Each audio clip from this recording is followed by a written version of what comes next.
Young Water Protectors, A Story About Standing Rock by Aslan and Kelly Tudor.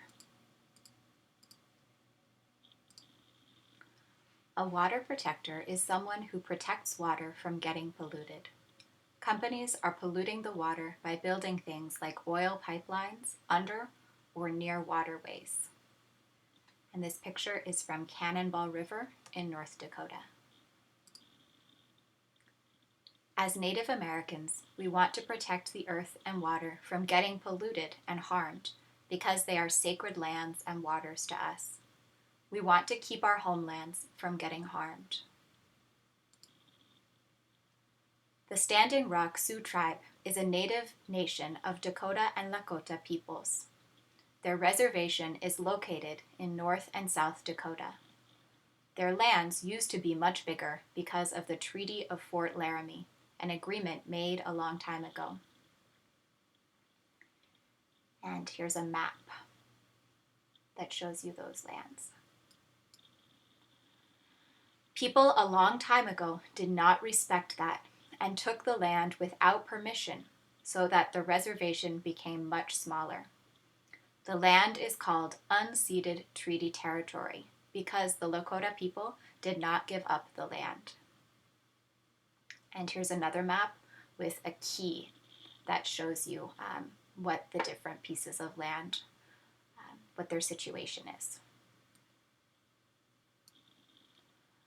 A company was trying to build an oil pipeline under the Missouri River, which is Standing Rock's drinking water supply. The pipeline is called the Dakota Access Pipeline. The land and water where the pipeline was being built is their treaty land. When pipelines are built, they end up leaking and polluting the land and water. If the Dakota Access Pipeline were to leak, it would make the water for the Standing Rock Sioux tribe undrinkable. In Lakota, Miniwikoni means water is life. Youth from Standing Rock started a water protectors camp to protect their water. It was called Sacred Stone Camp. They asked people to come and join them to help them protect their water. A lot of people came to help, and a new camp started. It was called Oseti Sakowin Camp. I went to North Dakota to the Oseti Sakowin Camp in August 2016. I was 8 years old. I went with my mom, my little sister, and some friends. Every day, we went to the gates where they were building the pipeline. The morning started with traditional Lakota prayers. Each day, we were trying to stop them from building the pipeline.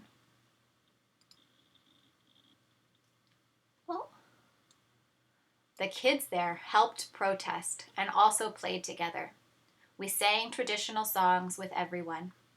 People painted messages of resistance and posted flags from their native nations.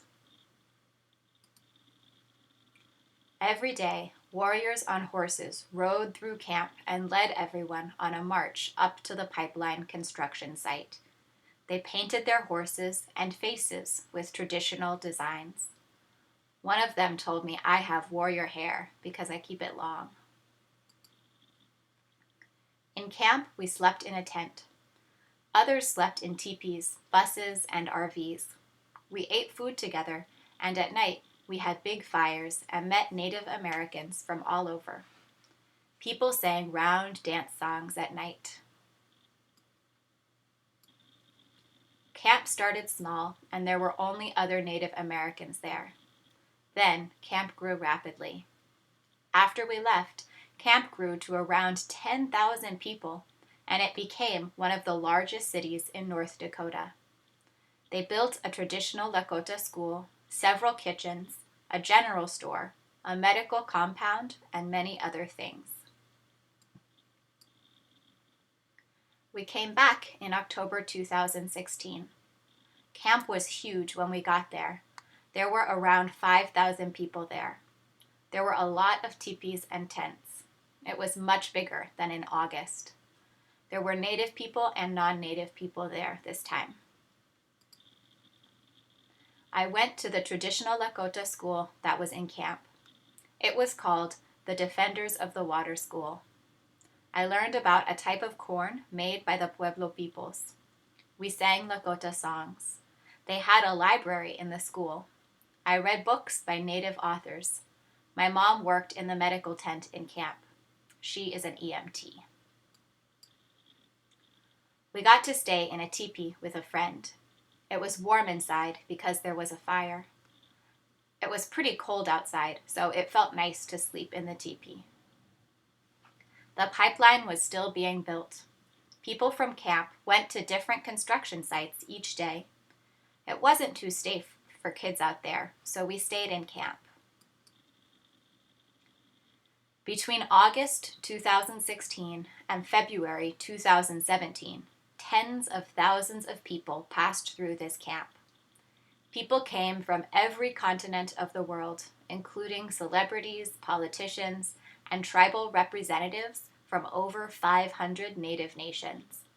It was the largest Native gathering in history, and the largest unity between different Native nations we have ever had. The pipeline was delayed, but finished in summer of 2017.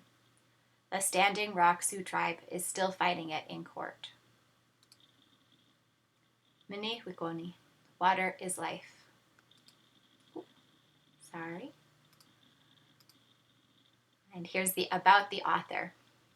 Thank you to the Standing Rock Sioux tribe for the camp and the resistance to the pipeline.